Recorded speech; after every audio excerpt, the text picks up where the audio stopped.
بالله السميع العليم من الشيطان الرجيم. بسم الله الرحمن الرحيم.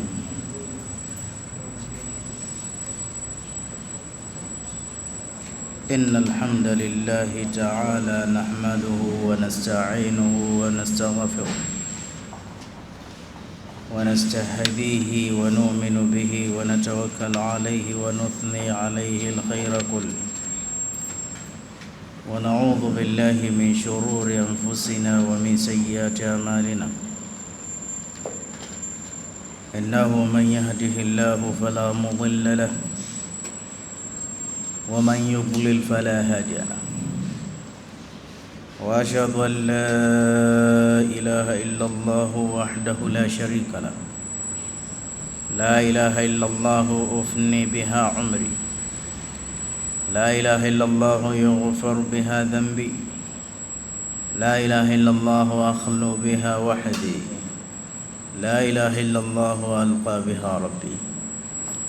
وأشهد أن سيدنا محمدًا عبده ورسوله، نبيًا أعطاه الله شجاعة موسى وشفقة هارون وعظمة سليمان وإقدام داود وبواسط يحيى ورحمة عيسى وصبر أيوب. بلغ العلا بكماله، كشف الدجى بجماله، وعظمت جميع خصاله. صلوا عليه وآله. أرسله الله بالهدى ودين الحق ليظهره على الدين كله ولو كره المشركون. وبعد، أعوذ بالله من الشيطان الرجيم. بسم الله الرحمن الرحيم. يا أيها الناس اتقوا ربكم الذي خلقكم من نفس واحدة وخلق منها زوجها وبث منهما رجالا كثيرا ونساء، واتقوا الله الذي تساءلون به والأرحام، إن الله كان عليكم رقيبا. وآتوا اليتامى أموالهم ولا تتبدلوا الخبيث بالطيب ولا تأكلوا أموالهم إلى أموالكم، إنه كان حوبا كبيرا. وإن خفتم ألا تقسطوا في اليتامى فانكحوا ما طاب لكم من النساء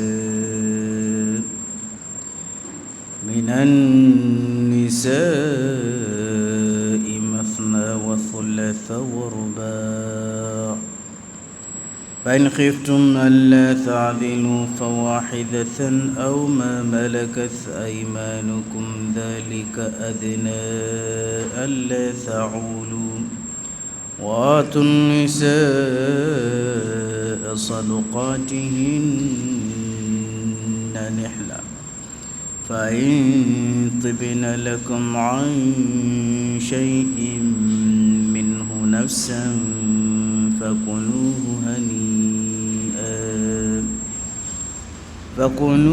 هنيئا مريئا. بسم الله الرحمن الرحيم. الرجال قوامون على النساء بما فضل الله بعضهم على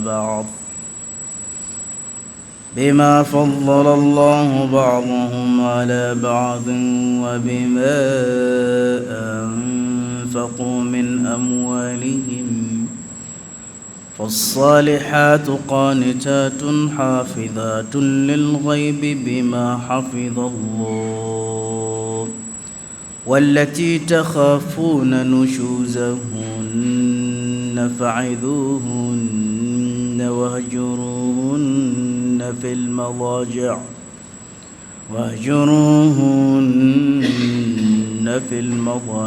wadribuhunna فإن أطعن لكم فلا تبغوا عليهن سبيلا إن الله كان عليا كبيرا.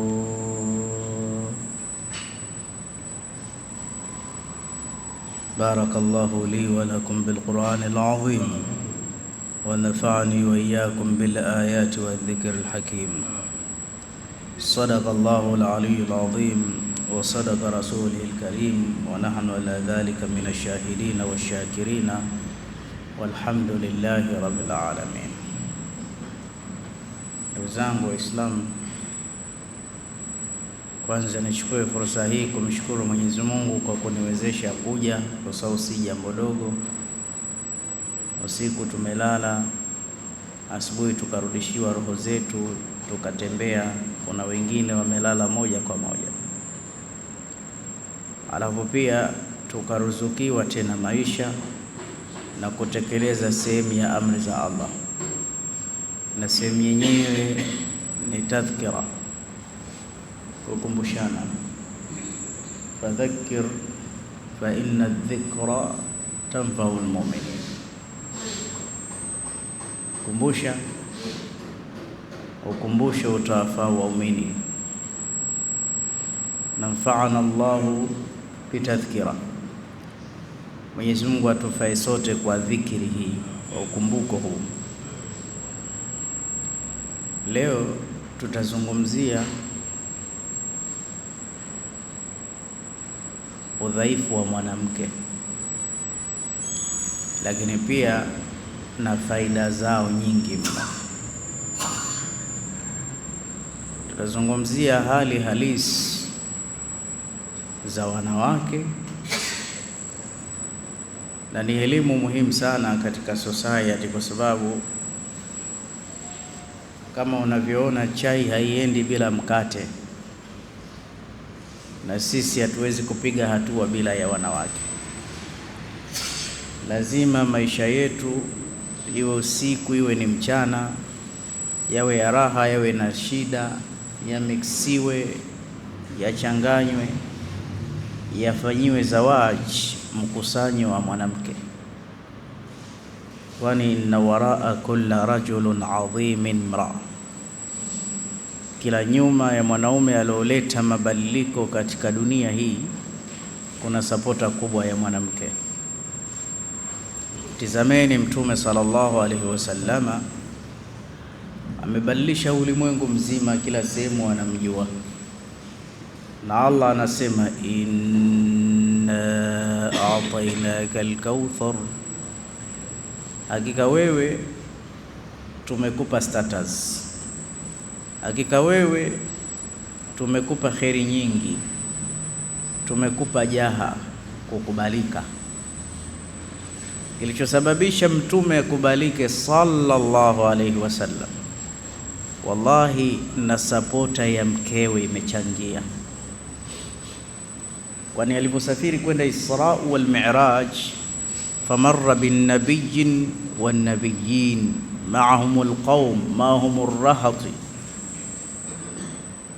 aliwapita mitume alayhi salatu wassalam, wengine wana majority, mwingine ana mtu mmoja na mwingine hana hata mtu. Kalingania miaka 20 miaka 30, lakini hakupata kichwa hata kimoja. Lakini ukichunguza wale ambao wameshindwa kupata target, nyuma yao kulikuwa wake wapinzani, hawakupata wake wa sawa sawa. Nasema wakipatikana wanawake wa sawa sawa, watapatikana pia wanaume wa sawa sawa. Na wanawake wasipopatikana wa sawa sawa, ni dalili ya wanaume kupoteza mwelekeo na kuharibikiwa kwa kiasi kikubwa sana. inna waraa kulla rajulun adhim imraa. Sasa basi,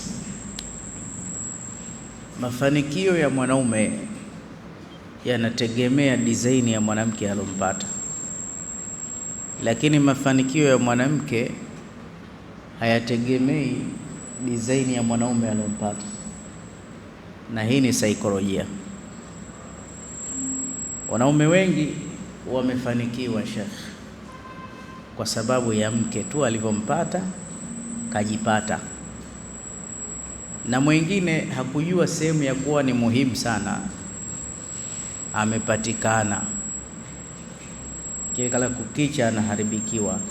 Wenzie wanatembea kwenda mbele, yeye anatembea kurudi nyuma, na kwa bahati mbaya hajui wapi alipojikwaa.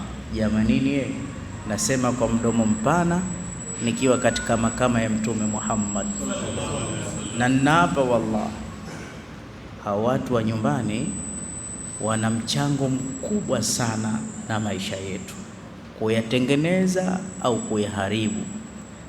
Na Allah alithibitisha, Mtume alitengenezekewa kwa watu wa nyumbani mwake.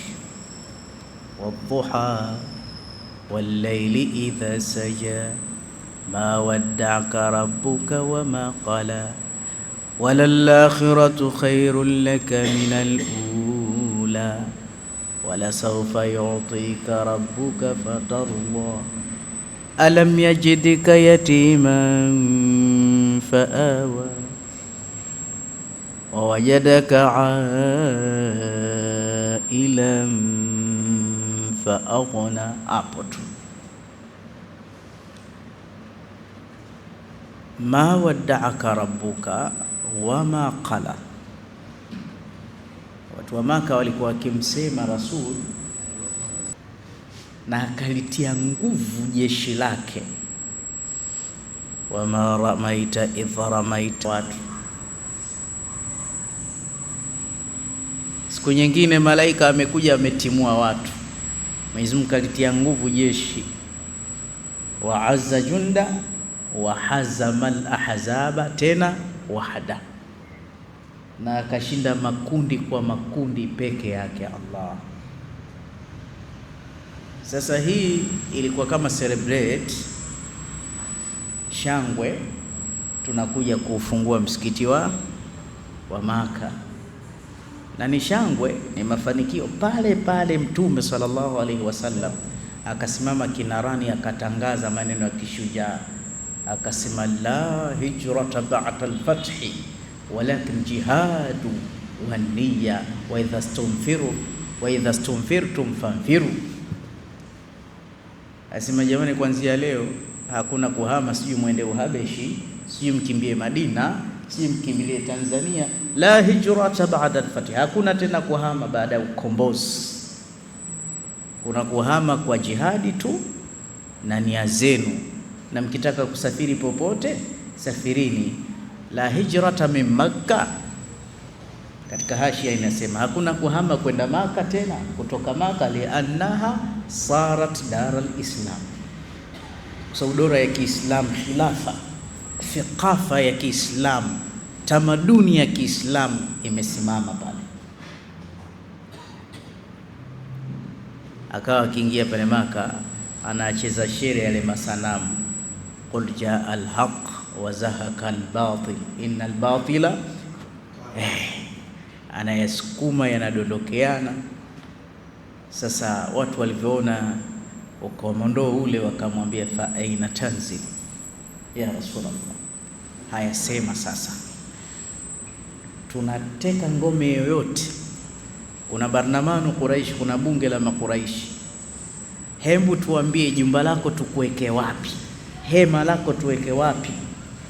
Kama hapa Bongo zima, twende Chamwino, twende Ikulu, twende Posta, twende kwenye nyumba za mzee Baresa mfano wake hivyo, tuchukue nyumba ya mzee Abu Jahali. Fa aina tanzili, utashuka wapi? Wewe ndio simba. Lakini pale pale Mtume akatufundisha kitu muhimu sana, akasema fa aina anzil laqad akhadhu dari wa kullama amlik. Yeye mnaniambia nitashukia wapi? Haya, wapi nishukie? Ninapo pa kushukia mimi sina. Serikali ya Maka ya kidhalimu imetaifisha mji wangu, mpaka mashamba ya baba yangu yote wamechukua mji wangu, wamechukua nyumba yangu, na kweli kachukuliwa kila kitu. Sina pa kushukia, lakini napo. Akasema, insibuni khaymata amama qabru Khadija, niwekeni hema langu pale alipolala makaburini Sayyida Khadija. Na kweli akaenda kupigiwa hema pale. Unamaanisha nini siku kama hii ukakae makaburini? Yani Mtume sallallahu alaihi wasallam anatufundisha, hapa nilipofikia mpaka nimekuwa presidenti, sikufika hapa jamani, sapota ya huyu mama, hata kama amelala namkumbuka. Mwenyewe alishawahi kusema, ma abdalani Allahu khairan minha, Mwenyezi Mungu hakuwahi kunipa mwanamke bora kama yule. A'tatni ma laha yawma haramani nnas, amenipa pochi lake pesa nipiganie dini, siku watu wameninyima. Jamban ala jambi, tunashirikiana. A'tatni ma laha amanat bi yawma kafara bin nas, ameniamini mimi siku watu wote wamenikufuru. Hawataki chama changu, hawataki dini yangu, yeye hakunipa upinzani. Na huu ni msaada wa Allah. Allah kamteulia Mtume sallallahu alaihi wasallam mke kumwandalia mambo mazuri, na huyu mke huyu Mtume si ana wake 11, huyu ndo mwenye nyumba peke yake peponi. Ana nyumba mahsusi ambao watakaoishi na Mtume Muhammad. Siku moja Mtume alikuwa na huzunika alipokufa, ambia la tahzana la Khadija, inna Khadijata fil janna fi baitin la sakhaba fihi wala nasab, baitum min qasab. Allah, si huzunike juu ya Khadija. Khadija yupo peponi, fi baitin, katika nyumba ambayo la sakhaba fihi wala nasab, haina mashaka, haina tabu. Baitum min qasab, yupo katika jumba la lulu, anamsubiri mume wake Mtume Muhammad. Anasema sasa huyu ndo mwanamke bora. Wa athatani Allahu waladan minha, na hata kizazi nimepata kupitia bibi huyu. Afu akasema man mithluha, nani kama yeye? Nani atakaye kuja kuvaa viatu alivyoviacha Bi Khadija vikamfiti? Allah anasema katika suratu Taghabun, ya ayyuhalladhina amanu inna min azwajikum wa auladikum aduwwan lakum fahdharuhum wa in ta'fu wa tasfahu wa taghfiru fa inna Allaha ghafurur rahim. Hii aya hatuipingi, lakini imekuja kwa utaalamu. Allah anasema inna min azwajikum, imeingia min yufidu tab'id, si mpango wa Mungu kutia ugomvi na chuki na wake zetu. Maana aya inasema hakika wake zenu na watoto wenu ni maadui zenu. Kuna mtu mmoja alikuwa kila akirudi nyumbani anamtia mikwaju mke wake, akiulizwa kwa nini, anasema Mwenyezi Mungu asema wewe ni adui, nyie maadui zetu.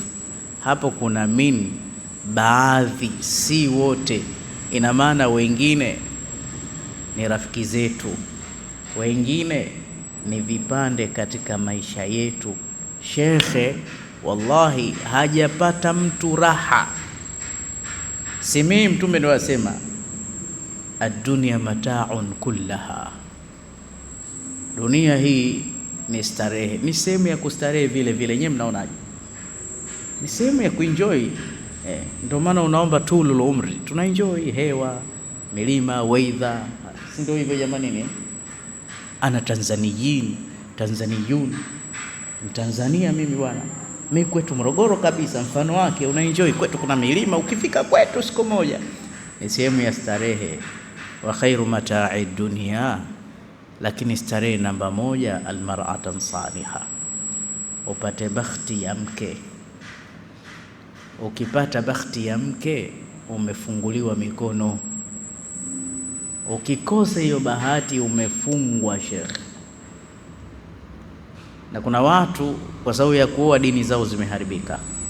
Hata sisi watu wa kawaida duati, utamkuta mtu kama amepata bahati ya mke anaelewa, anazidi kuwa kipaumbele, anakuwa katika dini. Na kuna baadhi ya wanawake anamsimamia mume hasa mambo ya dini, nenda pasali, anakuchwini saa nyingine ukitoka katika control, mbona kuna adhiniwa uendi baba fulani.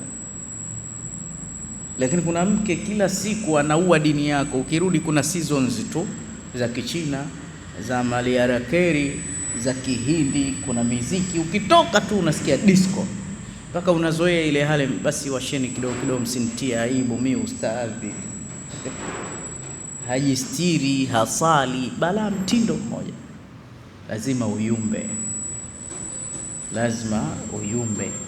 Ndio wale watasema faqun hadaqa, kuwa na jicho kali unapomtafuta mwanamke. Sasa leo ni upito tu kwamba mafanikio ya mwanaume yanategemea design ya mwanamke alompata fi dunia wal akhirah. Natizameni watu wote ambao wamebahatika kupata elimu, wamebahatika kupata mali, wamebahatika kufanikiwa. Shekhe, mtizame mkewe. Na angalia watu ambao wameyumba katika dini, katika elimu, bila kila kitu, nyumbani amefuga kisirani. Yule haitwi mke, anaitwa kitoa hamu tu basi, waliyadhu billah. Saa nyingine ni bahati mbaya unaupata mkenge, na huu mkenge atakiwi si tuingie, kwa sababu tunasoma kupitia kwa masahaba ridwanu alaihim ajmain, yamewafika walowafika. Mtume sallallahu alaihi wasallam anasema mke wa Bilali ni mke wa peponi. Hebu angalia hizi bishara, mkeo anaweza kabashiriwa. Wanawake walikuwa na ghera, kwa nini awe mke wa peponi? Kumbe Zainab Bilal alikuwa pata raha sana. Mmoja kaenda kumchunguza, haya bibi ana siri gani? Mke wa peponi. Kwenda kumchunguza, kamkuta nyumbani kwake kila sehemu kuna vitanda. Chooni kuna kitanda, bavuni kuna kitanda, jikoni kuna kitanda, chumbani kuna kitanda, kwa kitchen kuna kitanda, kama kuna dari nako kuna kitanda. Haya vitanda vyote hivi vya nini? Nasema mume wangu si mzuri sana katika masala ya nguvu, maumbile yake mashaallah, lakini dhaifu, labda mateso aliyoyapata. Sasa saa nyingine inakuwa hamu ya kuja kwa ghafla. Kwa hiyo kama atajisikia kuwa na mimi tupo chooni tunaoga, nikimpeleka ndani anaweza akachelewa, lakini sitaki kumnyima ile hamu yake hapo hapo lipo. Angalia mwanamke huyu, wewe una mke miezi 6, hilo jambo alipatikane, hakuna sababu ya msingi, akwambia uniudhi na nikupe, sitaki. Mpaka mtu anatoka kwenye nyumba yake hivi na mke anaye. Kwa nini asiwe mwanamke wa peponi? Na wakati akikuita mumeo, hata kama anakuita kwa tanuru la moto, itakiwa uende pale pale. Sasa leo hatupo kuwalaumu wanawake, lakini tunataka tueleze madhaifu ya wanawake, lakini tueleze na istifada, faida zao. Faida ya kwanza, jamii haiwezi kutengenekewa kama itamdestroy mwanamke. Hii dunia Mwenyezi Mungu aliiumba ikawa mfano wa chakula, ikawa ni biriani, ikawekwa viazi, ikawekwa nyama, ikawekwa nazi, ikawa inanukia. Tulipojaribu kuila tu ikawa haina ladha, imekosa milh. Idha fuqida almalih falkabihu malih. Wanasema kwa kifupi, ikawa haina chumvi biriani hii, kikikosekana kileta kiumbe mwanamke.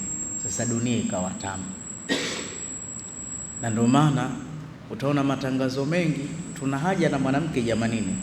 Kila sehemu mwanamke. Ukienda kununua speaker tu utaona kachoro mwanamke, ukinunua kibiriti, sabuni mwanamke, mafuta mwanamke. Ala, dunia ikapata maana. nani mwanamke? Hata pepo hivyo hivyo. Nabii Adam alipewa kila kitu, lakini akaonekana bado hana utulivu.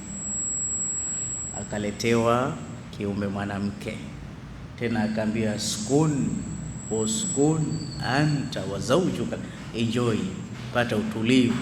Ulikuwa huna utulivu, na kweli alikuwa hajatulia. Na katika hii dunia miliki utakachomiliki, lakini shekhe, kama huna mwanamke upate utulivu. Ukimpata mwanamke unajihisi una uwezo wa kupata kila kitu, unajiamini. Hata usingizi wa peke yako hauna ladha. Labda ulale msikitini kwa ajili ya ibada, kwamba leo nampa Allah, lakini usingizi mtamu ukilala na mwanamke, hasa yule mwanamke mnampenda, mnasemaje? Usingizi mkubwa huu, usingizi mzuri huu, usingizi mtamu huu. Naam, ndio maana mabwana wakubwa wote walipewa wake. Mitume wote alayhimus salam walioa, na mtume wetu laqad bayyana lana anasema an-nikahu sunnatil anbiya, ndoa si sunna yangu mimi, ni sunna ya mitume wote, na kila mmoja hii sunna lazima afanye. Kwa hiyo jambo la kwanza, faida ya wanawake kubwa mno ni mafanikio yetu sisi katika dunia. Hata dini inafanikiwa. Wanawake mkiwawezesha mambo ya dini, dini itafika mbali sana. Angalia hata watu wanaoharibu dunia hutumia wanawake. Kwa hiyo mwanamke ni kama bidhaa, ukimtumia sehemu anatumika vizuri sana. Ndio maana unaambiwa hata masala ya elimu, una mtoto wa kike na kiume, yule wa kike mpigie mara 10 zaidi kuliko mtoto wa kiume. Na protokoli za malezi, kwa sababu malezi mtoto wa kike na wa kiume hazifanani. Mtoto wa kike itakiwa umpende zaidi, japo usidhihirishe, kiasi ambacho mtoto wa kiume akikuona, baba mbona kila saa Fatuma, itakiwa umuite, umbie ndio mwanangu. Watoto wa kike itakiwa wapendwe zaidi. Hii ndo tarbia, ndo malezi. Malezi anasema mtoto wa kike hupendelewa. Na ndio maana Islamu ina al-adhima. Uislamu ulimkuta mwanamke ameghumiwa, amedhulumiwa, alikuwa hajulikani ma hiya mutallaqa wa ma hiya mutazawwija, kaolewa kaachika, yupo tu. Kanat tubaa wa tushtara, alikuwa anauzwa na kununuliwa, biashara tu, akiteswa. Faharrara almar'a, Uislamu ukampa hurriya, ukampa freedom mwanamke, ukamfuata kidogo kidogo.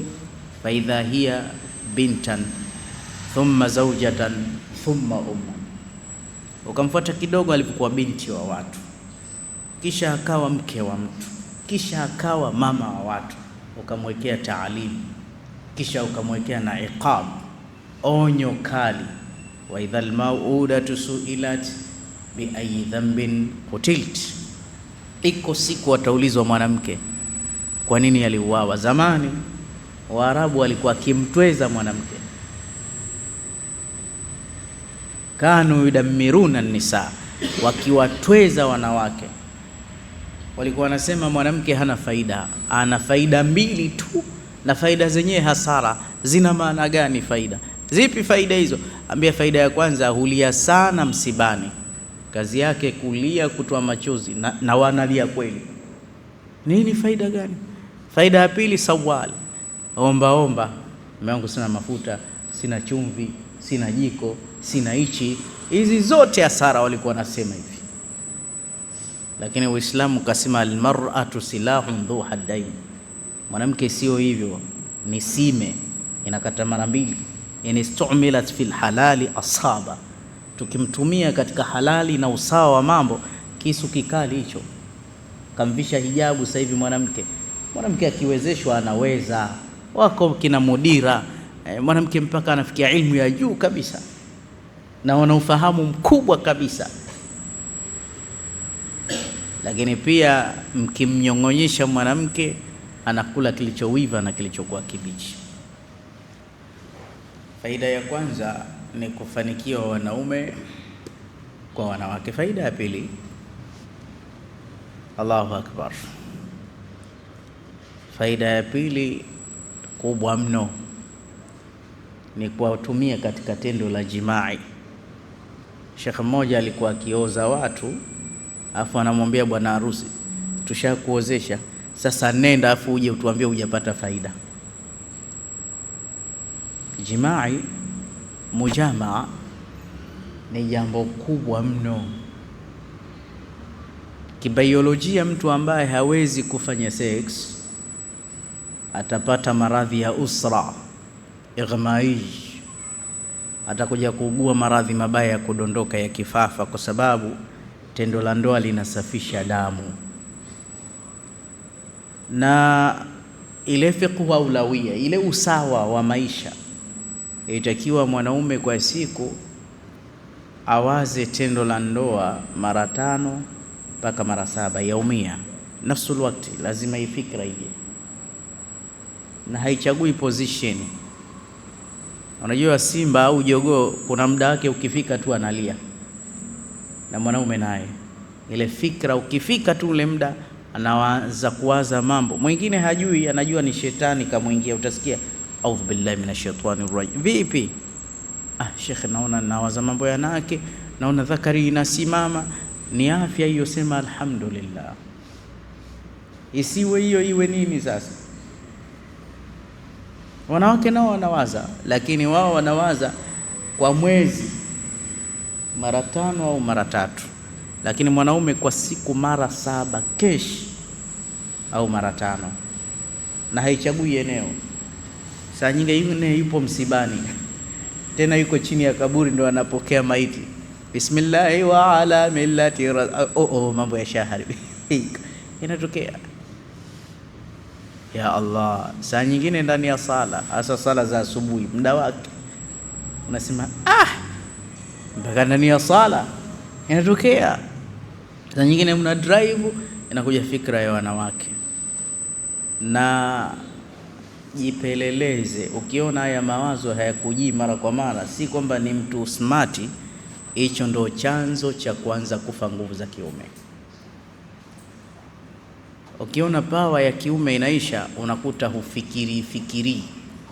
Lakini kama saa nyingine mpaka unafukuza watu, unatumaini na mawazo, hebu niacheni kidogo, kumbe unawaza vitu hivi, aisee, we mzima sana, we mzima.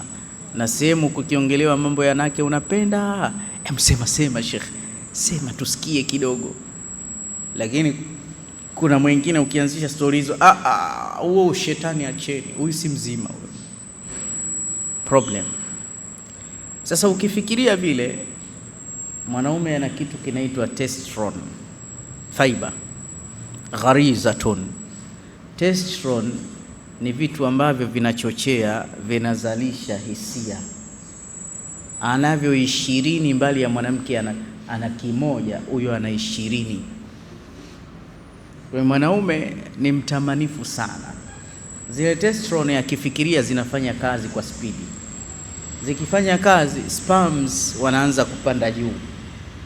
Wakishakuwa open, hakuna usalama, lazima mtu afanye tendo la ndoa, lazima amrejee mke wake. Kwa hiyo pia tunapona. Na wanasema tendo la ndoa mbali ya kusafisha damu pia ni siha na huweka vizuri minding, kwa sababu ukichukua wanaume wawili, yule ambaye ametoka kufanya tendo la ndoa sasa hivi na yule ambaye ana miezi hakushiriki ibada hiyo, ukiwaweka kwenye kazi kama za hasubati, makompyuta haya, malaptop, kuedit, wanasema huyu ambaye ametoka kwa ahli yake, akili yake inaona mbali na ina nguvu kuliko huyu ambaye hakushiriki mambo kama haya. Siku moja kuna bwana mmoja, mtu wangu wa karibu, akawa ananiambia, Sheikh, ili zile darasa zako ziwe tamu, ananiambia hivyo, japo sikufanyia kazi ushauri wake, ambia ukihisi unataka kwenda darasa, hebu mpitie kwanza shemeji, uweke akili yako sawa, afu twende ukatafsiri kitabu cha Allah. Sikufanyia kazi ushauri wake, lakini ni ushauri wa maana. Na kuna mtu mmoja siku moja aliniona siko sawa, ambia, Sheikh, wewe huna utulivu, hebu nenda nyumbani kwa mkeo. Nilikuwa na jambo tu limenipa fadhaa kubwa. Kweli nikarudi nyumbani, hata hakujafanyika kitu. Lakini almar'atu hiya masdaru sakina, mwanamke ni transformer la utulivu. Akiweka japo vile vidole vyake tu hivi kichwani, shekhe, unapoa. Jamani, ndivyo sivyo? Wallahi, kwa nini sasa tuwaheshimu?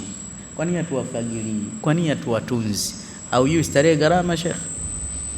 Usione vyaelea vimeundwa, usimuone mtu anapita na Vogue na Mercedes Benz na V8 na Hama na gari kubwa kubwa, gharama hajaliokota. Au mnasemaje? Usimuone mtu anaishi kwenye jumba la fahari, shekhe, gharama hizo. Starehe yote gharama. Kuna msemo wa kizungu lakini siupatii vizuri, siku nyingi inasema no seed without seed. Watu wa grama watarekebisha kidogo. Maana yake inasema hakuna raha isokuwa na shida. Jamani, sio ndio hivyo? Hakuna raha isokuwa na shida. Kwa hiyo wanawake wana shida nyingi na wana faida nyingi. Pamoja na shida yao, huwezi kuwakana usimamii basi. Kwa hiyo faida ya kwanza kabisa, jimaa, na sote tunalihitaji tendo la jimaa, ndio afya. Faida ya pili, tunadhifna albuyut. Allahu akbar, wanasafisha majumba yetu. Unajua maisha ni musharaka, ishtirak, lazima kushirikiana. Zamani mimi nilikuwa sijaoa, niliona kubana matumizi nijipikie, alafu mimi fundi garage, napika naanza kula kidogo, nimepigiwa simu, wewe bwana, gari iko hapo. Huwezi kukoma na ugali, na uacha ugali huyo naondoka. Mara siku mbili sikurulia limeotafunga kabisa na manyoya, ndani kunatoa harufu kabisa. Mwisho nikakata shauri nile kwa maantilie. Siku nyingine nimekula chakula kibichi, tumbo linauma. Na kipindupindu kikitokea kikuachi, unakula magengene na pesa zako. Unakuta ukiwa msela, vile ulivyotandua asubuhi kitandani hujatandika, ndio umeacha vile vile. Chumba hichi sijui hata kama malaika wanaingia, labda cha mashetani, kichafu cha kisela sela, akipendezi. Jamani, maisha ya ubachela ya unyonge, au mnasemaje? Wazungu wasema bachelor is very stupid. Nasema bachelor ni mtu mpumbavu sana, ye maskini kupitiliza. Wao wanayakini bachelor maskini. Anasema mtu maskini alafu anaishi kifalme. Na kweli kifalme vipi? Mtu akiwa bachelor sasa hivi, bwana twende Mwanza sasa hivi bwana, kuna kijigoma huko. Twende. Bwana twende, tutarudi asubuhi sehemu. Twende. Yaani popote unapomchukua pana maslahi. Wanasema ni mtu wa matukio, anakwenda tu. Na tumeshakatazwa kuwa kama bendera, mwisho wanaenda kupata janga. Lakini ukija kumchukua Osman Michael sasa hivi, bwana twende shekhe, kuna ubwabwa chanika hapo, kuna mtu tunamwozesha, twende. Kwanza kabla hajaenda, alafu mke wangu inakuwa, shekhe hapana, mimi siwezi, labda niage, nipe siku mbili nipangilie mambo. Haya ndio maisha. Sio unakuwa kama mpira tu, ukielekezwa kule huo umekwenda wenyewe, huna dira. Kwa hiyo bachela ni mtu maskini. Angalia faida nyingine.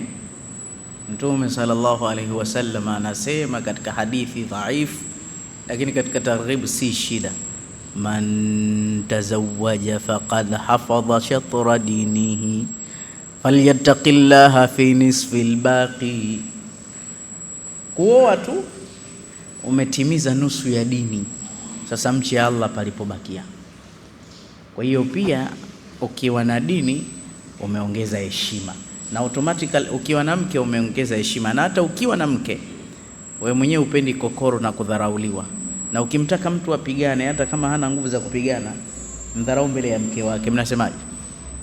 Lazima atajitutumua. Wewe Imrani vipi? Hata hizo nguvu za kupigana naye unazo, lakini andharauje mbele ya mke wangu. Kwa hiyo pia kuna kofia, kuna wadhifa kwa tendo la kuishi na mwanamke, heshima inakuja. Lakini pia faida nyingine ya mwanamke, nyumba wanasafisha, tena wanajitahidi. Sheikh, kimpata mwanamke anayejua nyumba, unakuta kama kioo, kuna nukia, kusafi, ukuti hata karatasi. Wewe unakiona choo hichi kisafi, lakini kinasafishwa tena. Lakini mbali ya hivyo, faida nyingine, tutbakhuna taam, wanatupikia chakula kizuri. Na wanawake wasifeli, kuna baadhi ya saikolojia mambo hayamfai mwanaume kumuuliza, mambo kama 6, nitaje mawili tu. La kwanza kabisa, kisaikolojia haifai kumuuliza mumeo uko wapi. Hii inakera wanaume, maana mwanaume huwa anapenda kuwa huru, alafu arudi nyumbani mwenyewe anapenda kuulizwa, vipi utarudi sasa hivi? Lakini uko wapi anahisi analindwa, akiwa mbele za watu anapata tabu, mbona anauliza uko wapi? Hili linawakera wanaume wengi kisaikolojia. Lakini la pili, kuulizwa utakula nini, huwa wapendi, anapenda surprise. Kwa hiyo faida nyingine, mwanamke anayejua mambo yake, unakuta tu chakula hujatarajia, leo umepika hivi, siku nyingine kesho nipikie bwana, napenda, takupikia. Kesho anapika chingine, siku nyingine umesahau, anarudia kile tena. Anasema mashaallah, mke wangu anapika, wallahi siamini. Hizo zote ni fadhila. Lakini taghlisna almalabisana, wanafua nguo zetu, anakupigia pasi, shekhe unapendeza. Yani ile nguo keshaifua haitoshi, kofia tu wewe ndo unashangaa, suruali ya kuvalia ndani pajama nayo inapigwa pasi. Sio suruali, mpaka nguo ya ndani inapigwa pasi na inawekwa na atur. Sallu ala nabii. Wewe mwenyewe hujai kufanya hivyo, hata mimi sijai kufanya. Maana ile singlet, nipe singlet, ngoja ninyoshe, nitachelewa. Utavaaje singlet haijanyoshwa? Wanasema sasa, kwani ananiona nani? Kunyosha ni usafi, sio kuonekana. Sallu ala nabii. Hizi fadhila za wanawake hizi. Lakini pia wanatusababisha tuitwe baba, ili kubwa. Mabwana, hizi ni ihsani za wanawake. Mmoja anasema Mungu angekuwa anapokea ushauri, basi ningemshauri tubebe mimba kwa zamu. La ilaha illallah. Hicho kibarua, mwaka huu abebe mke, mwaka ujao abebe mume. Mbona mtihani? Maana unamkuta mwanamke ana mimba, saa nyingine mapacha, lakini mwanaume umerudi unajiachia. Unajua wanaume wanakuwa kama watoto, kudeka kwa wake zao, ndio kudeka kwenyewe. Unaenda bafuni, shekhi, taulo unaliacha ndani, unaenda hivi hivi, uletee taulo. Shekhi, si ungebeba? Mtu ana hilo jitumbo ukifika kule limedondoka taulo, niokotee. Maskini na tumbo lake anajikaza, anakuokotea. Hizi nguo ilikuwa uende nazo ndani, umevulia sebleni, nyingine umeacha kule, letee nanili kule, nimeacha taulo kule ndani, letee. Alafu kaniletee chakula. Humpi udhuru hata ile hali ya mimba yake. Ingekuwa tunabeba mimba kwa zamu, au wanaume wangelalamika. Angekwambia wewe mbili kazini, wewe uone mtoto, wewe muaje au? Lakini mwanamke hakupi udhuru. Yeye kila kitu sam'an wa ta'an. Nimekusikia mume wangu, hewallah mume wangu. Na siku anaenda kuzaa analia usiku mzima, tena wewe huna hata wasiwasi. Usiwe na wasiwasi, utapona na hivi na hivi. Tena saa nyingine anambia mfanyishe mazoezi, unamtafuta dada yake, mfanyishe mazoezi kidogo, tembeze mdogo wako hivi hivi. Hata ile siku ya kwenda kujifungua, kumbebea zile nguo tu unaona tabu. Kima cha chini, ugomvi kwenye mafamasia. Wanasema mtoto mzuri washirikiane wazazi wawili, uje na mumeo kliniki, au wanaume hawaendi. Hilo hawaendi. Siku moja nilienda Amana, wallahi. Nilipoenda Amana, nilienda kufuatilia ultrasound ya mke wangu. Nilipofika pale, basi yule dokta akataka ingie pekee. Nikamwambia la, haiwezekani, huyu naingia naye, basi ni mwanaume mwenzangu. Mimi Msaba, akajua mimi Mpemba. Kipindi hicho shida hazijanipiga, nilikuwa mweupe, shida zishanimaliza sasa hivi, nuru isiyakwisha. Akamwambia, brother wewe Mbemba wewe Mzanzibari? Akamwambia hapana. Una moyo sana brother, unampenda sana mkeo. Nikamwambia unajua aje? Ambia wanaume hawaji, hasa wenye design kama nyie hawaji kabisa, tena wakorofi. Ukitaka kwenda hospitalini wewe daktari mwambie apime yeye, mimi siendi. Hawaji kabisa wanaume. Na ni kweli, hata sisi hapa ukijipeleleza, si ushaitwa na daktari kwamba muite mumeo, kwanza unaogopa kwenda kupimwa. Usalama wa mtoto tuangalie mambo, washaanza mambo yao, waniache kama nilivyo. Saa nyingine kuna ushauri atakakupe kidaktari huyu kwa sasa hivi, encourage mimba yake ilivyo, haitajiki kutumika sana. Sasa tumuite mtu mwambie Sheikh Kitunguu aende hapo, kama wameshindwa kazi ya daktari waondoke, tubadilishe hospitali nyingine. Basi mme wangu, basi na unajulikana mkorofi pamoja ustadhi na kidevu chako. Ameda basi hajaja mme wako kakataa, basi mpigie tuongee naye. Daktari anaongea na wewe kwa upole tu. Unajua daktari si wewe pale pale unamwashia moto mpaka asema mme wako anavuta bange. Ambia havuti, ni ustadhi huyu. Mkali unapata tabu. Asikia amna, kawaida tu. Basi ukija pale, mme wangu uko umekuwa loud speaker, umefoka kweli kweli, wamezidi, sikiliza. Mwanaume mshindani sana. Sasa mwanamke pia sifa yake wanakuwa riqatun, romantic, walaini. Mungu kawaumba fadhila zingine, sio majike dume. Ndio maana mwanaume hampendi jike dume, wanakuwa soft kwetu, laini kwetu, flexible kwetu, wanakuwa wanawake. Hizi ni katika fadhila za wanawake.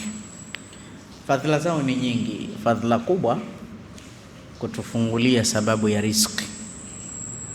Mkifanya nyinyi bahthi, tafiti, watu wengi walioendelea, shekhe, si kabla ya kuoa.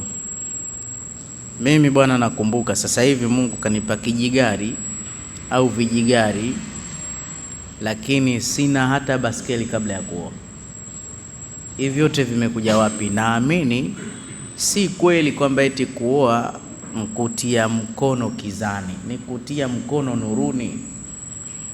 Kuoana kunafungua. Hata wewe angalia hivi sasa unaivumiliki. Ndio maana section ya kuoa inatakiwa uwe na utulivu wa hali ya juu, umshirikishe Allah kwa istikhara na kadhalika, sio tamaa tu. Mtoto wa mzee fulani mimi ndo namtaka, msikilize Allah, ananifaa. Sehemu ya kuwa sehemu muhimu. Watu walimkataa mpaka Mtume Muhammad sallallahu alaihi wasallam, mpaka Allah atie saini. Sayyida Zainab bintu Jahsh alikuja kuletewa uposi na Sayyidina Zaid bin Haritha radhiyallahu ta'ala anhuma. Ambia, ya Zainab akhtubuki bima amara Allah biimsakin bima'rufin au tasrihin bi, mimi nakuposa kuishi kwa wema, kuachana kwa wema. Acha wewe ushanitaliki mimi mtalaka wako.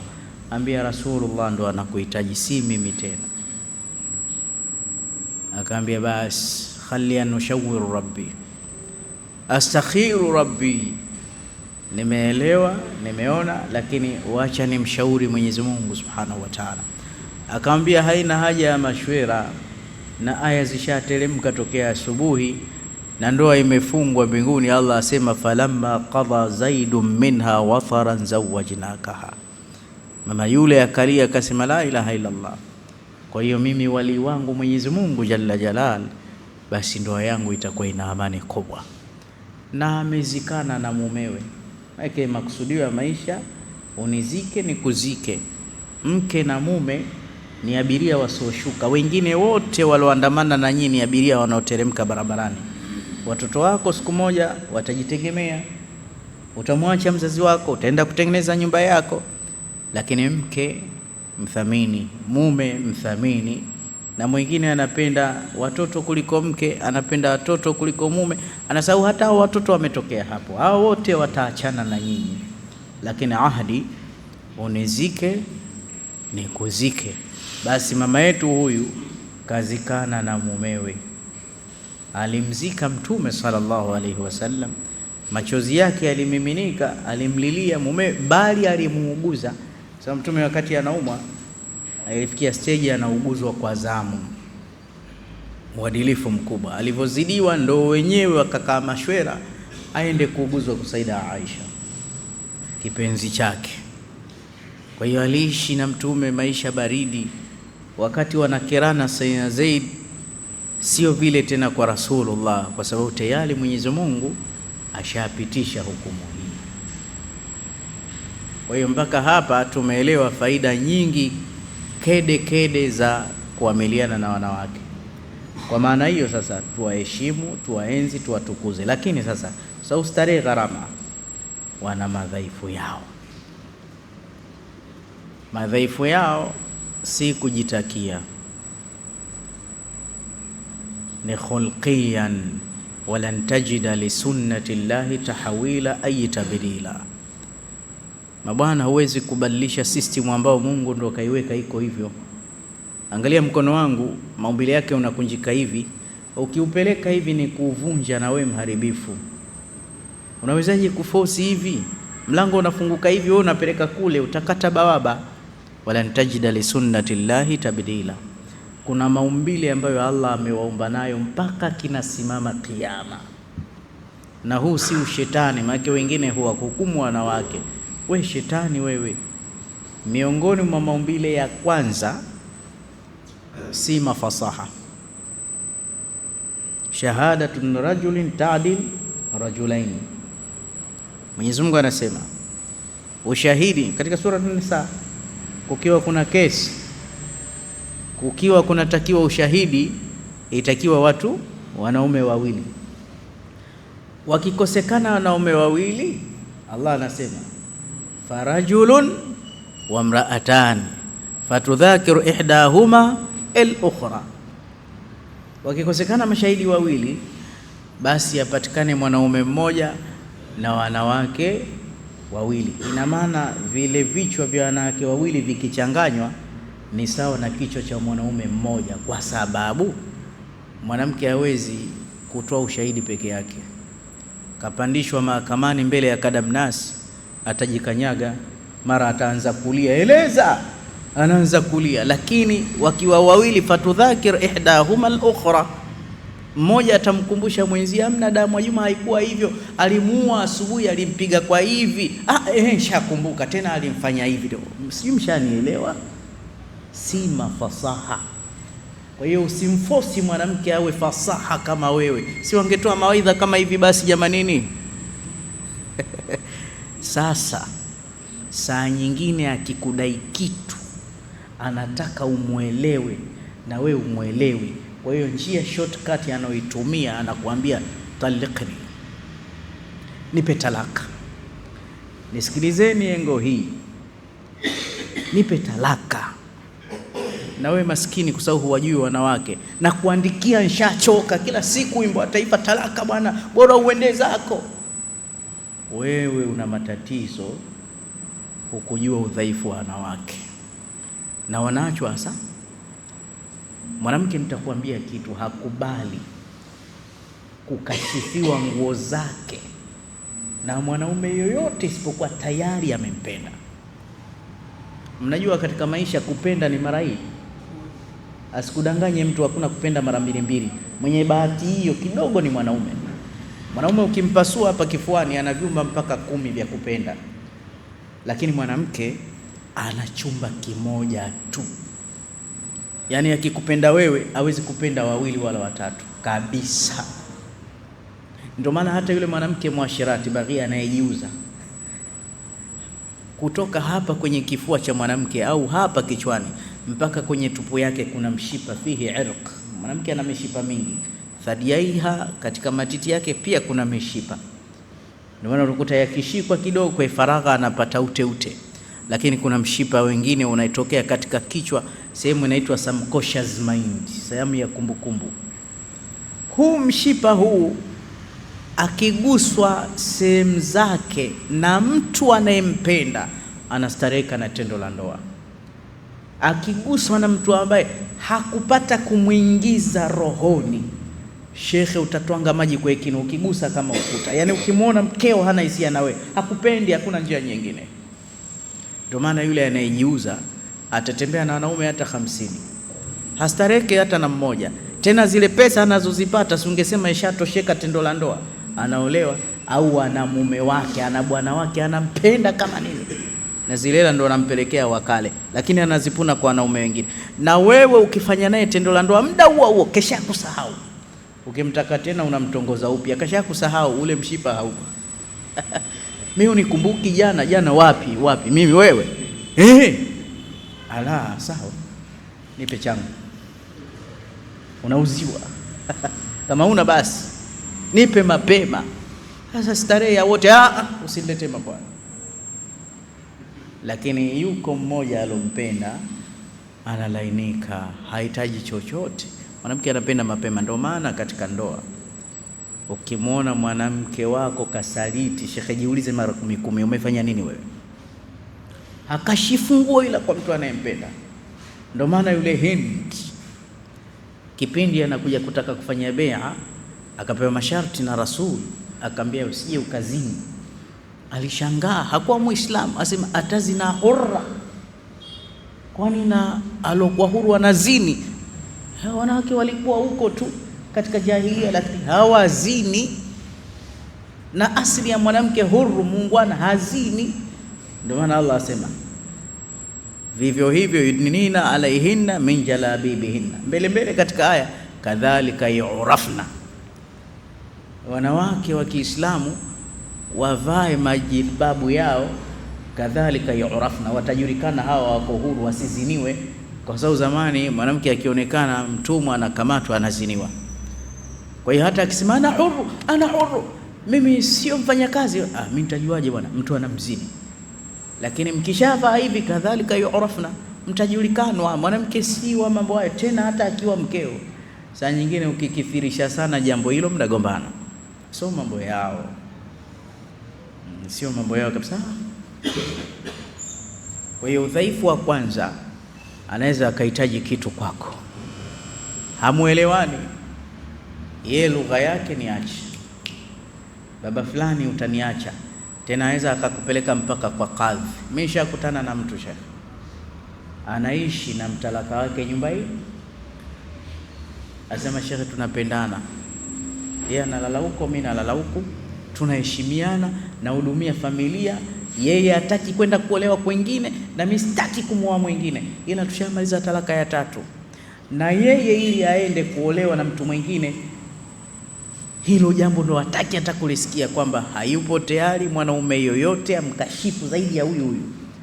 Sasa tumekaa tunaangaliana tu. Sasa nauliza, mnapendana hivi, kwa nini mliachana? Ambia basi tu, alipeleka mpaka kotini, mahakamani kwenda kudai talaka yake.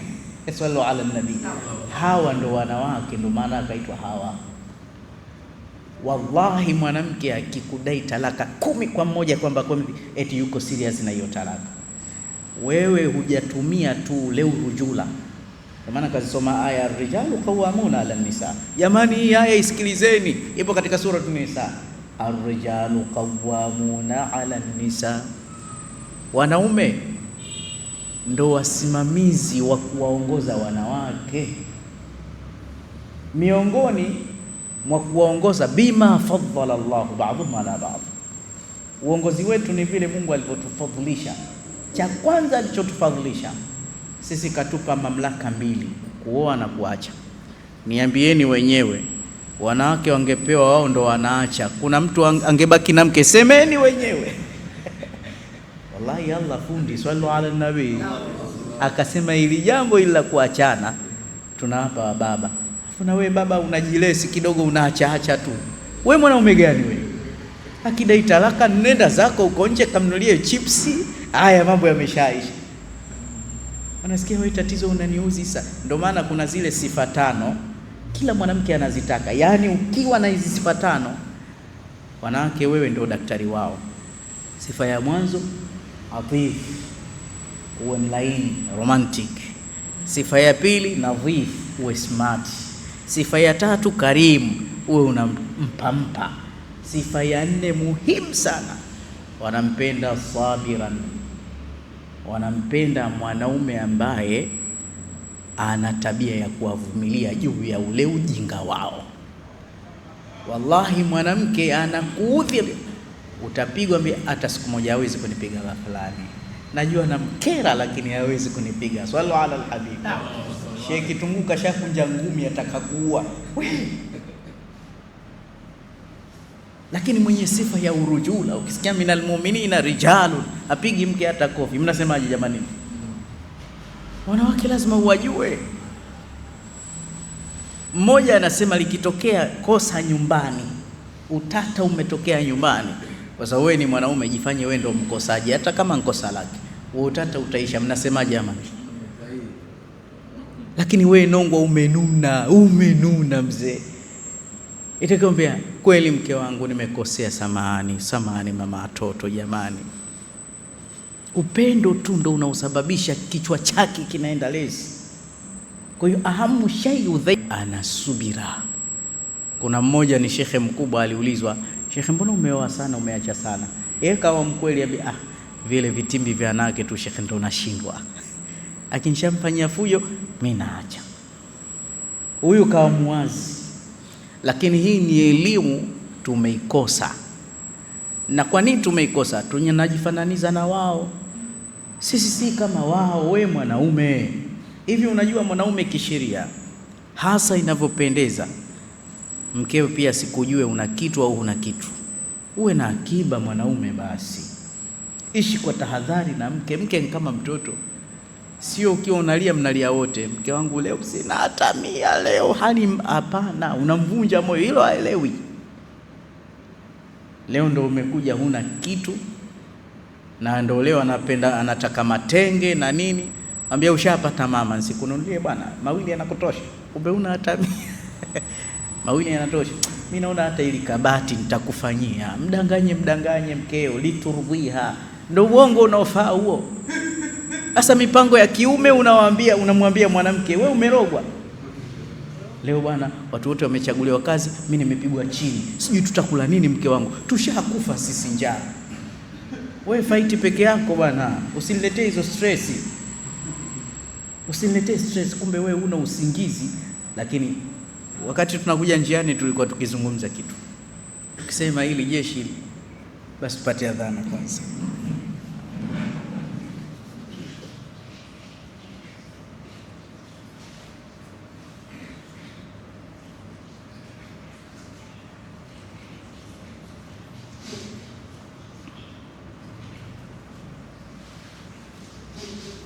Kwa hiyo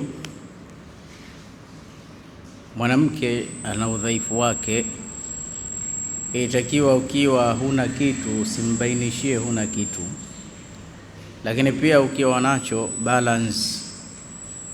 Kuna mtu akipata laki tu leo, basi mke lazima ajue. Mke usimuoneshe hayo, muoneshe furaha. Leo umerudi na bata, leo umerudi na kuku. Vipi? Leo nimeamua tu kaona nikubadilishie. Au leo mke wangu, hapana, leo usipike, nitaona nikutoe. Naona siku nyingi hatukutoka, kumbe ndio umepata hela. Basi siku nyingine utanipeleka lini out? Huyo ndio mwanaume, ili mkeo aishi kwa matumaini. Ukiishi katika sura hii utakuwa huna kitu, lakini mke atakuwa anajifagilia kwamba mume wangu anaweza. Unajua wewe ndo anayekutegemea. Hilo ni jambo muhimu sana. Udhaifu wao wa pili, wanawake, kukasirika. Hasa mtu anayependa kweli kweli, ana mshipa wa hasira kweli kweli. Unajua maumivu ya mtu wa karibu, alama ya upendo ni hasira. Na ni kawaida kwa wale ambao washabahatika kuwa mabosi. Kama kazini kwako kuna wanawake pia wanafanya kazi, utaona kama kuna mwanamke unampenda, basi unamkaripia kuliko wote, unampa warning kuliko wote. Na kuna watu wengine hawajui kwa nini wanafanya hivyo, lakini kumbe ashaathirika na yule mwanamke. Na ndio maana wanawake wananielewa situation hii, wale ambao wapo katika maofisi.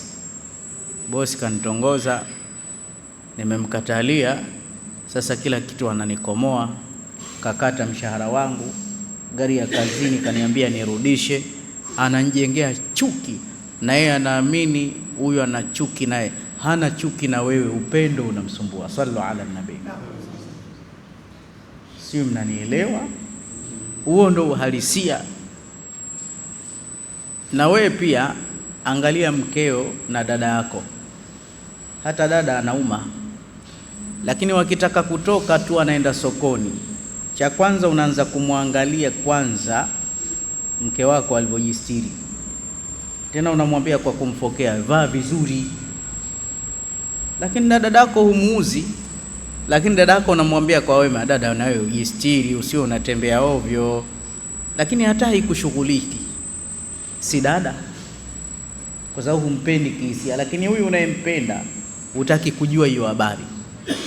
Dada asimame na mtu umuelewi, inakera, na unaweza ukanyamaza, huyu dadangu bwana sio ustaarabu.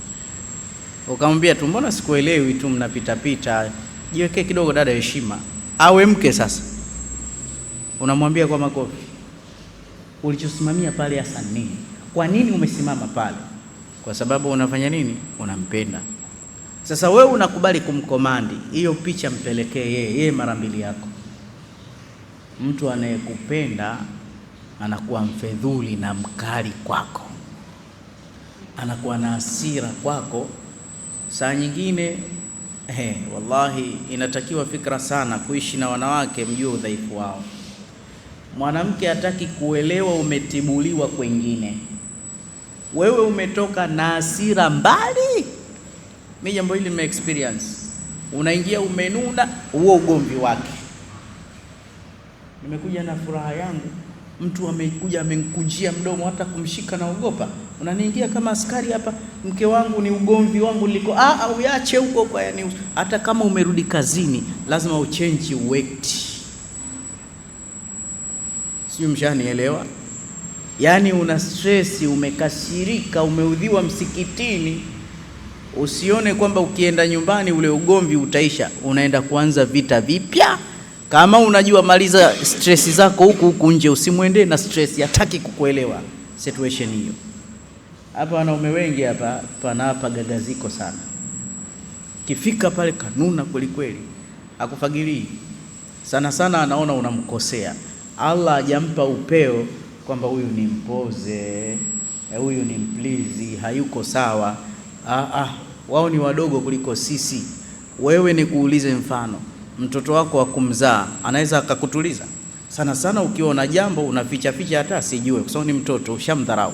Basi na mke mweke sehemu hiyo hiyo, mweke sehemu hiyo hiyo.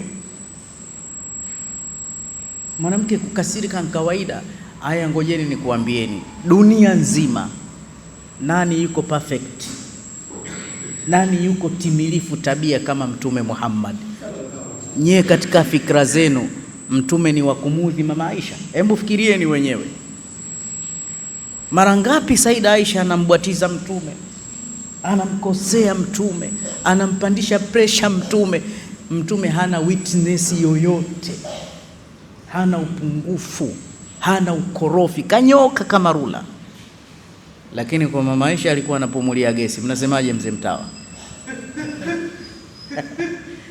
Sasa wewe mke wako unampa unabii, unampa unabii gani? Isipokuwa umeshindwa kusimama sehemu yako.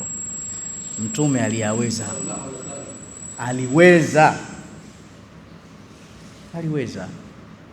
Mfano mzuri ni ile ilivyoletwaga chakula. Mama Aisha akachukua chakula kama kile, akavunja sahani, akamwagia mwenzie chakula mbele ya wageni.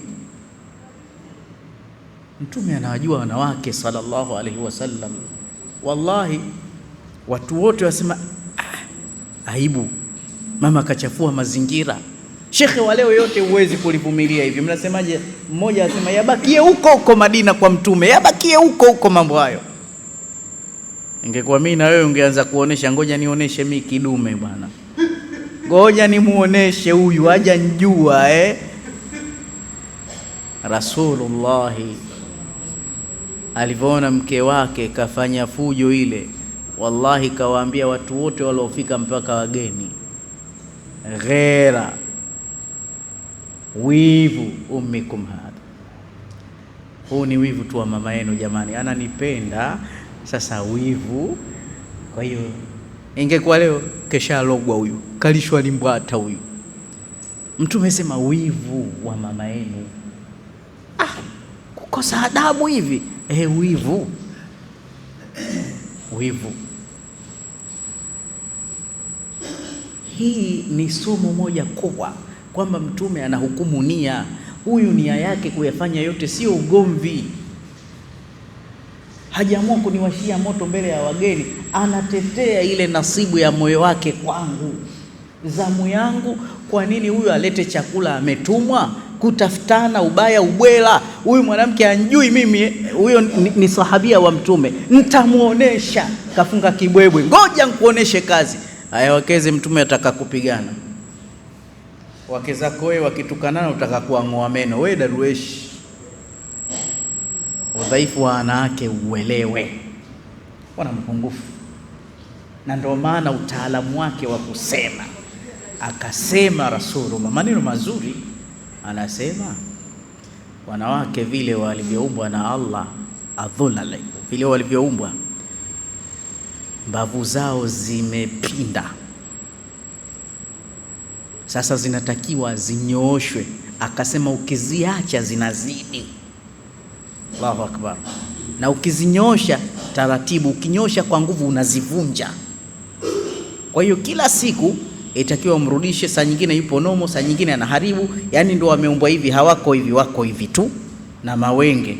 Kwa hiyo yale mawenge unayarudisha, starehe gharama. Mwanamke lazima raha yake akuchakachue. Hiyo ndio raha ya mwanamke. Ukimwona mke wako hamgombani, wataalamu wa akili asema nyote hamna akili. Akili zenu zina mtizamo wa sawa. Wewe itakiwa unatizama magharibi, mwenzio mashariki kabisa, na kutoa kwenye control. Sasa Mtume anasema ukiunyosha kwa nguvu unauvunja. Katika hashia wanasema kuunyosha kwa nguvu bwana ni kumpa talaka. Umempa talaka, umeshamwangamiza mwanamke, umeshindwa kumvumilia. Kwa nini umpe talaka? Alafu na vitoto, mtihani mkubwa sana. Usimuache asikushinde. Uvumilivu ni wa mwanaume. Miongoni mwa udhaifu wa wanawake, hawana uvumilivu. Wana uvumilivu wa mambo mengine, lakini udhaifu wao hawana uvumilivu, kustruggle, kusubirishwa. Akiwa na neno hakainalo analitoa, mpaka wewe unashangaa. Ukikaa kidogo anakutumia message kali kali. Sasa usipowajua wanawake, utaishi peke yako maishani. Utaishi peke yako maishani, na ubaya zaidi unaweza ukaacha kitu bora kwa vikosa vidogo vidogo. Unamhukumu mwanamke, tena unataka mwanamke awe makini, hasa ukiwa sheikh. Unafanya kusema unajua mimi sheikh, usiwe Mswahili, angalau ufanane na mimi. Ufanane na mimi, unaniaibisha. Mwanamke hana hilo. Tena msirogwe. Sasa wanawake wadogo watamu, bora uoe hao wazee. Wewe utaweza mabinti wadogo? Wewe mwachie Mtume tu ndo ataweza. Mtu mmoja kamuoa mtoto, anamwambia tucheze, ambia wewe una heshima, utaka tucheze na mimi? Hasa si mtoto, mwache acheze. Si umeoa mtoto, cheza naye, furahi naye. Mtume ana miaka 60 na kitu, imethibiti yuko bafuni anachezea maji na Saida Aisha wanamwagiana. Mama Aisha kaachwa na miaka 18 jamanini, kaachwa ni mjane miaka 18, umri sawa na bintie Rasulullah Fatima Zahra, machuadi kabisa. Siku nyingine wanaonekana barabarani mbombomu, Mtume babu mzima wanakimbizana na mkewe, hao wanakimbia. Wewe kuyafanya hayo? Ukirudi tu ujapokelewa mfuko, unajua mimi mke wangu mimi nakuzaa wewe, ando sio wa kumzaa tena wewe rafiki yake tena, huo ukubwa wako haupo tena. Unashindwa kunishikia mimi mzigo tena. Ukirudi kiburi si unanijua tunaishi nao kimabavu na ubabe. Wanawake wengine kusao hawana pa kwenda, lakini tutapoteza kitu muhimu. Utaona umerogwa na mtahangaika sana kwa walimu. mimi naona huyu mke wangu labda ana majini, labda tumsomee. Ana majini chochote, ila wewe umeshindwa kumjua na lazima akusumbue. Hata gari tu kama uijui ilivyo, shekhe, itakusumbua mpaka utakoma. Utaigiza gia kwenda mbele, inarudi nyuma, mara inasimama, kwa sababu uijui. Na mwanamke kama hujamjua atakusumbua, mwisho utamaliza talaka ya 3. Mke bado unampenda, mtafungua mlango wa kuziniana, kurudiana tena haiwezekani. Na ikitokea bahati ya mtende mmerudiana, heshima iko wapi? Ulikuwa unamshika peke yake, kashaenda kushikwa kwengine, ashaenda kuona ulimwengu wa nje. Hayo majanga hayo, akili yako kisoda. Ndio maana nikasema, ukisikia mwanaume mashine, mnafikiria nini? Sio mashine hivyo mnavyofikiria, mashine ya akili. Kuna mtu Allah amemjalia hana elimu kabisa, lakini ana akili kubwa, na kuna mwingine ana elimu kubwa lakini hana neema ya akili. Afadhali ukose elimu lakini uwe na akili kubwa. Ukiwa na akili kubwa utaweza kujiongoza mwenyewe. Sasa neema ya jambo, uwe na elimu kubwa na akili kubwa. Mwingine unamkuta ni ustadhi kabisa, kasoma, kataharaji nje, kasoma sana, lakini shekhe akili yake haing'amui, na elimu yote bado unamuongoza, hasa katika mambo ya ndoa. Nakutana na bwatizana na mwanamke mpaka shekhe, heshima yako itashuka, koja nimtie makofi huyu shekhe, amezidi, Mungu kashasema fitna hawa. Hapana shekhe, wewe akili yako ndogo. Ndio maana kuna mtu mmoja siku moja alikuwa anatoa mawaidha ya ndoa, ustadhi huyo kungwi. Siku ya anaoa, wazee wakamwambia, bwana ifunga mdomo, hata kama wewe shekhe, wewe ndoa uijui, ngoja tukuambie ndoa sisi, ngoja tukuelekeze ndoa. Na la mwisho, hata tukitoka masomoni, jamia, kulia, umemaliza kusoma, mashekhe wanakuambia hujasoma. Ukienda mtaani ndo unaenda kusoma. Sasa hata hizi ndoa kuzisema tu hivi, bado hatujazijua ndoa.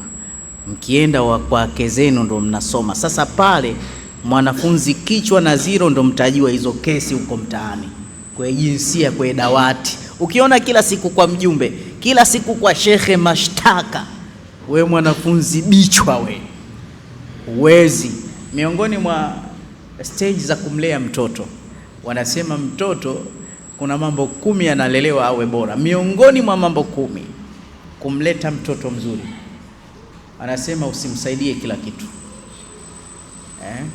Unamkuta mtoto anaendesha baskeli, imedondoka, analia, ngoja nikuokotee. Anataka kushuka kwenye kiti au kwenye kitanda, hawezi, ngoja nikushushe. Wanasema ile ni mbaya, mwache atumie akili. Mara katafuta mto, kajiwekea chini, kakanyaga, kashuka, safi. Huyo ndo mtoto analelewa hivyo. Lakini kuna sehemu hawezi, imekuwa ni tough game, unaweza ukamsaidia, lakini sometimes kila kitu unamsaidia, huyo unamlemaza. Akiwa mtu mzima, kila kitu anakuwa lele mama. Ndo baba miaka 40 hata ndoa hawezi, kidogo tu embo twende kwa wazee tukaseme, ndo kila siku mashtaka ukweni tu. Wafikiri watakuelewa, bwana mimi leo nimeamka naye kanunia tumia, hata simuelewi mzee mwanao. Ala, wewe umenuniwa tu unakuja kunishtakia kila siku. Wafikiri wanakuona mwema, wanakuchoka. Sasa mwisho, shekhe, hebu mrudishe kidogo tuongee naye. Mwanaume wa sawa sawa, kimya kimya, mnamalizana wenyewe kimya kimya. Anakushindaje mwanamke? Umemtongoza mwenyewe au umetongozewa? Maana wako wanaume walivyoshindwa hata kutongoza hawezi. Yuko ustadhi mmoja, wallahi tulimpeleka sehemu kupata mke, tukagonga, tumeenda posa. Sasa tukaambia mtoto huyu yupo kasharudi shule, ingieni kwa chumba hicho, atapelekwa na shangazi yake. Sisi tuko sebleni tunapiga soda za watu, tunasubiri ustadhi atongoze, tumuulize amekubali tutoe posa hapa. Kwani alitongoza? Sasa kaenda kufanya mawaidha. Ambia Allah kaumba mbingu, kaumba afikesho peponi, masha Allahu taala. Anakuja, shekhe vipi? Ambia kanielewa hatari. Binti tukamwambia amekuambia nini? Kaniambia Mungu kaumba pepo, kaumba nini, hajaniambia kitu. Nikamwambia shekhe wewe vipi? Mimi naogopa bwana. Hii ni issue ya malezi. Inshallah Mungu adumishe ndoa zetu inshallah taala. Wacha tukome hapa, wakati umesogea. Siku nyingine tutakuja kuendelea, Allah akipenda. Kesho tutakuwa msikiti wa Islahi Mtonyungu. Bifadlillah subhana rabbika rabbil izzati amma yasifun wa salamun ala al mursalin walhamdulillahi rabbil alamin wa aqimis salat.